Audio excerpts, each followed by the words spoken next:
Depuis plusieurs années, la répression des autorités chinoises contre les Ouïghours, un peuple musulman qui vit dans le nord-ouest de la Chine, fait régulièrement la une de l'actualité. Mais une autre communauté musulmane est contrôlée de près par le Parti communiste. Ce sont les Hui. Ils vivent principalement dans le centre de la Chine, dans la région du Ningxia, et dans les provinces aux alentours. Les Ouïghours ont une langue propre, mais les Hui parlent mandarin et sont présents dans toute la Chine. De plus en plus, il leur est interdit d'utiliser des caractères et des mots en arabe. Sur ces images tournées l'été dernier dans la province du Qinghai, on voit deux hommes contraints de retirer le signe halal en arabe de la façade d'un restaurant de nouilles sous la supervision d'un homme en habit officiel. Notre observateur Yulian Wang est un membre de la communauté Hui et vit maintenant aux États-Unis. Les autorités chinoises ont lancé cette politique contre l'arabisation. Ils disent qu'en Chine, la religion ne doit pas être influencée par des pays occidentaux ou arabes. Sur chaque bâtiment qui a des caractères arabes, ceux-ci doivent être retirés.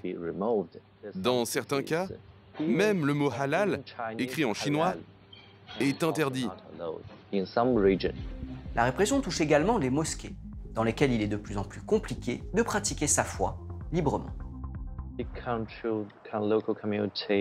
Ils contrôlent les communautés locales grâce à des caméras, en observant si les gens vont à la mosquée fréquemment, s'ils prient ou s'engagent dans des activités religieuses comme la charité.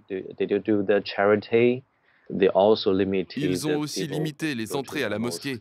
Ils ont fermé des écoles islamiques et détruit des mosquées. Le gouvernement pense que la religion musulmane s'oppose à son autorité.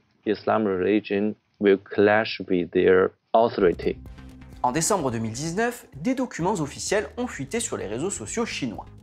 On peut y lire que les autorités d'une ville du nord de la Chine ordonnent de ne plus laisser les enfants participer aux activités religieuses ou encore d'interdire la dawa, c'est-à-dire les prêches religieux.